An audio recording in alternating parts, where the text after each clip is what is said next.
Reinier de Graaf is a partner of OMA, the Office of Metropolitan Architecture, founded by Rem Koolhaas and Elias Engelis. He's built around the world since he joined OMA in 1996. Latest projects include a couple of towers in Stockholm and the development around the Commonwealth Institute, now the Design Museum in London.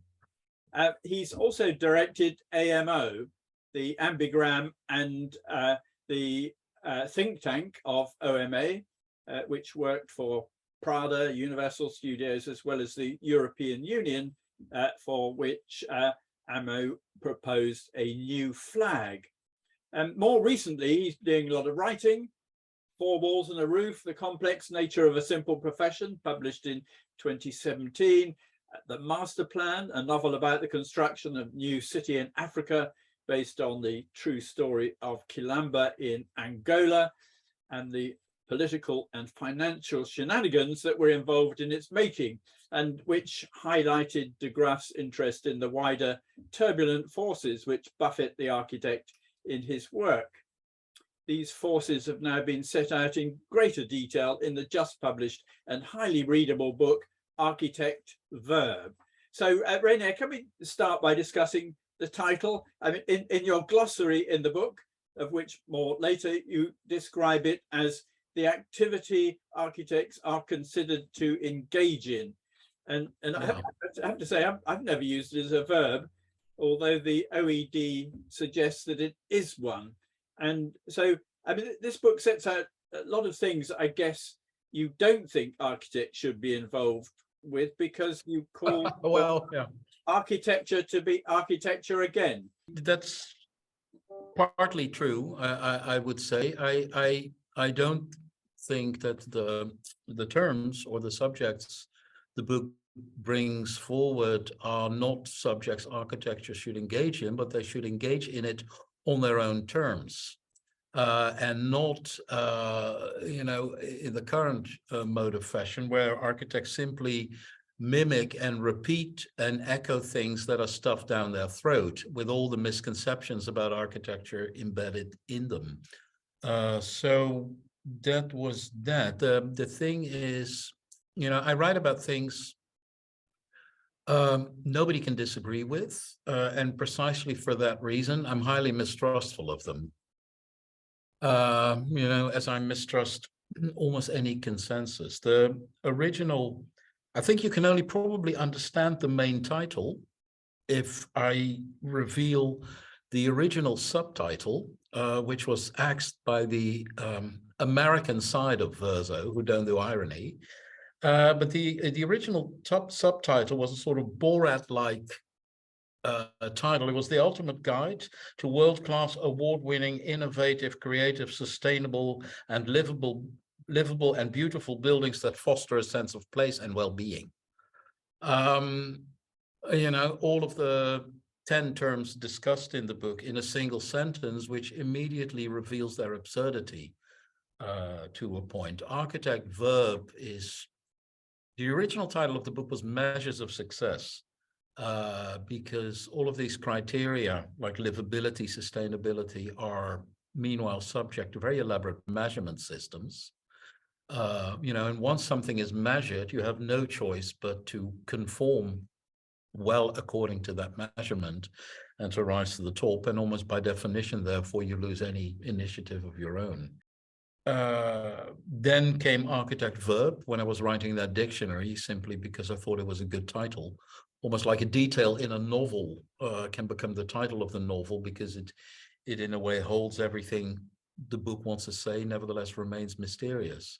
I mean, architecture from a profession has increasingly become an obligation, hence the term verb, to perform well according to the criteria largely formulated by others, who very often don't really understand the true value of our profession. That's my short synopsis of the book and the title.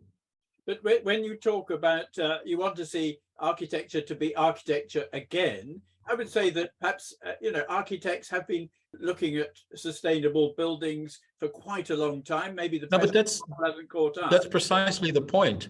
They have engaged, another term is well-being. I mean, architecture have engaged in the medical sector for the longest possible time.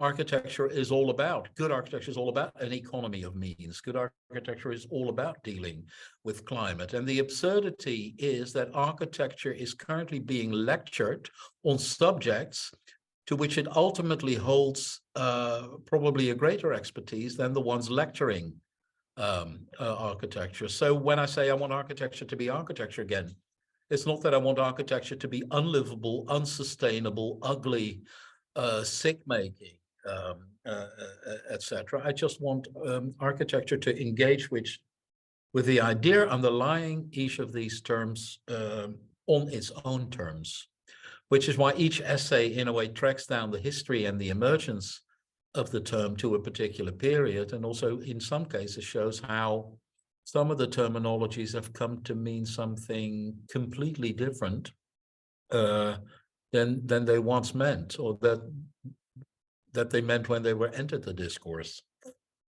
So does that mean you feel the architect should be, might say, the leader of the team, which used to be a role of the architect, which they have given up, perhaps over the period you're covering in your book? I mean, the idea of being a leader is always preferable than being told what to do. So in that sense, I don't think anyone, but leadership is another equally vacuous term that I think I probably omitted in the Prof Speak section, but I think the benefit of architecture is also that they know just enough of each of these things that they can also make a link between the things. I mean, in my own profession, I sit at the table with multiple specialists whose expertise I need, but they're all obsessed with their own specialism. They're all specialists in their own field. And if you would surrender completely to what they said, you would have a highly incoherent, incompatible project. I think it's one of the benefits of architecture that it can mediate between priorities, between these things, and make a synthesis of these things, which means that you develop a healthy dose of loyalty and disloyalty to each of these expertises. And I think that's almost the art that architecture threads, just, as architecture threads the fine line between obedience and criticality. And particularly recently in the British press, architecture is being held accountable because it doesn't completely toe the line of criticality, but I think that is also fundamentally antithetical to the nature of the profession. Let's take a couple of chapters in the book which are quite relevant to the UK architect today. First, sustainability, I guess the number one issue which they focus on, and certainly from NLA's responses to events, anything starting with zero carbon, net zero, those sort of things get large audiences. So is retrofit architecture? I mean, I remember when I was training, actually, that retrofit was something that surveyors did. It wasn't seen as architecture, but over the period of my time in the profession, it is now seen as, and will be over the next couple of decades, probably the major area of work. I think that's a discussion to get into, which is very tricky, but it's not something I frown at per se. And also, you mentioned the sustainability chapter. That is the most seriously written chapter in the book, where I try to restrain my natural tendency, to be ironic, to take the piss out of things as much as I possibly could, and where I try to sort of make a historic account of the term, originating from German, coming from forestry, where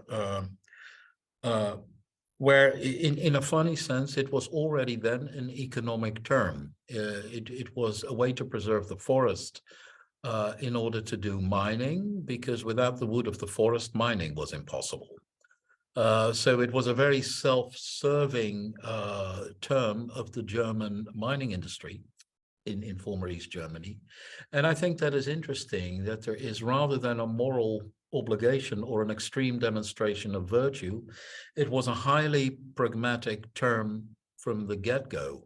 And I would argue that it's still is, and that it is embedded probably in many of the decisions we take. There's a cost aspect, there's a revenue aspect to it. And, you know, the problem with sustainability is that the more the word is used, the more myopic our treatment of the subject becomes. And so currently we face the idea that, you know, we talk about sustainability increasingly.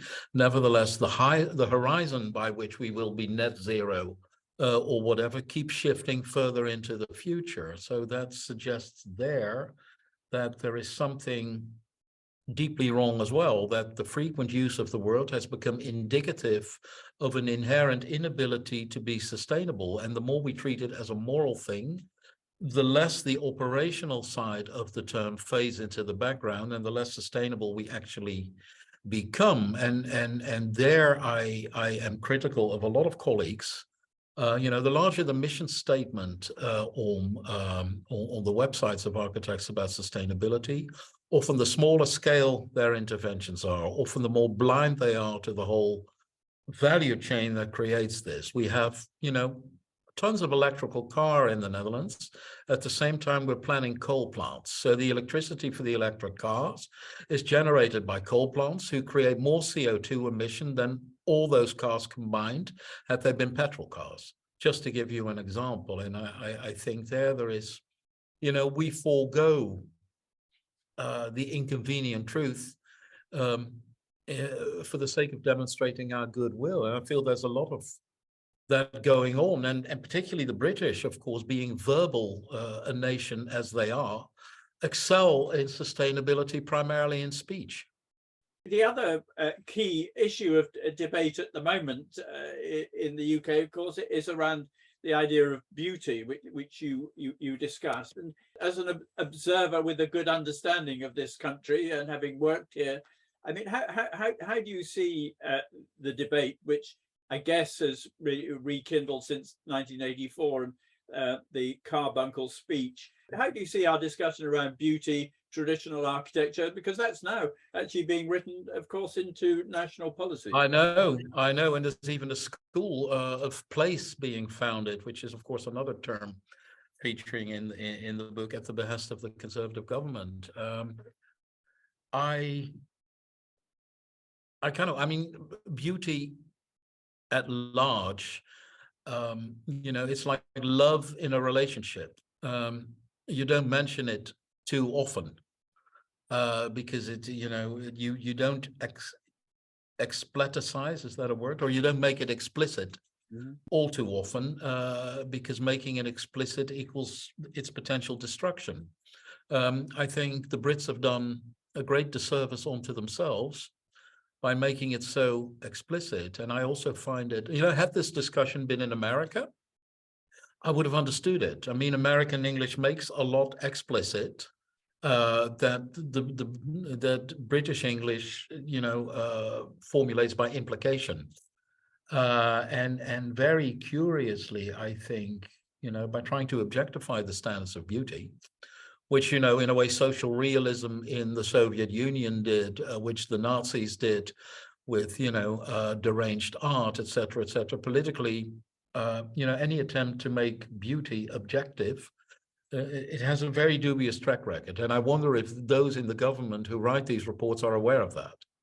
Could be very inconvenient to point that out to them. Beauty is equated to tradition. I think that is another very big and problematic step. And I think, you know, Britain is simultaneously, in my view, and I've of course lived there myself for the longest time, simultaneously the most and the least modern nation of Europe. In some way that I think they have managed to leapfrog a phase of modernity, which was related to violent revolution, overthrow, radical implication of all naive ideas that ensue in the wake of a revolution. And at the same time, they are, you know, more global than the Dutch. I think they're a nation with a bigger global awareness. They're a nation which, you know, London is in a way a microcosm of globalization to the extent that no other European city is. So I think they equate beauty to tradition primarily because the face that France has had, where they could relate beauty, or a certain segment in society can relate beauty to Le Corbusier, or Germany can relate it to Mies, simply doesn't exist in the same way. I remember when on the Commonwealth project, I think it's the Ilchester estate that owns the land, and by the developer, the landowners were meticulously kept at arm's length of the project, briefed very sparsely about what was going on so that they could say, yes, thank you. And at a certain moment, I think some of their nephews went on the internet and they saw a picture of horrible blue foam model with very large blocks. That was one of the early models we made in the office, and they went apeshit over it. So I remember I was sent as a spokesman for the developer to the Ilchester family in Devon, and we couldn't find our way. It was there with the chauffeur, etc. Asked the way. There was a guy with, a double-barreled rifle pointing us in the right direction. It was past a Fourth Cattle Grill, and went into the castle with Holbein paintings. And I showed the presentation of the inspiration, and I showed the Farnsworth house as a reference. And I remember said this. So this is, in my view, and not just in my view, but in the view of many architects, the most beautiful work of architecture of the 20th century. And I showed the picture, and Lady Ilchester said, "Do you call that beautiful?" And at that moment, it was very interesting, and I realized there was no point in arguing. But the fact that I had made the effort to make the trip that far, come and show these slides, which they absolutely hated, made me a nice guy. And because I turned out to be not as entirely horrible as the buildings I showed, the project was approved. There was no further resistance. And I think beauty in England is precisely that. It is a topic not of architecture, but a topic of consensus and socializing. And I think, architecture will run its course happily parallel to Prince Charles, to Roger Scruton, to all of those people who like to meddle, and architecture will run its course, and it'll become very quickly apparent that all the other priorities in terms of sustainability, climate, technology, and very massive housing shortage, that, there is a reason why tradition is tradition, and why tradition ran into a limit. And with all the other problems the island has at the moment, traditionalism will very quickly run into its limits, which is what the chapter tries to point out.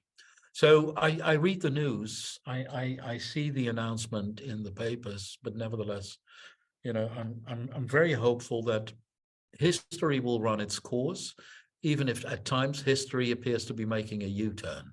I much enjoyed your chapter on prof speak, but reading through your comment about it, I wasn't quite sure whether you think it's a good thing or a confusion for people. I mean, I often suggest to students that it's not a good way to communicate with clients, and they need to understand the sort of words and verbs that the outside world understands. But there are obviously benefits, and you talk about benefits of innovation and change. And I remember Buckminster Fuller was somebody who actually invented his own vocabulary because he couldn't find anything which described what he was doing. Enough. No. You see it as a positive form, which perhaps we'll all get better at understanding as time goes on.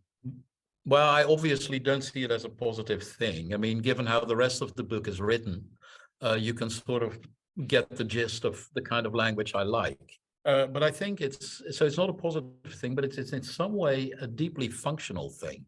I mean, I think somewhere I say, since prof speak prohibits a form of directness, we can all get along with each other. It facilitates agreement, or it facilitates consensus in the absence of agreement. At long last, there is the possibility of world peace.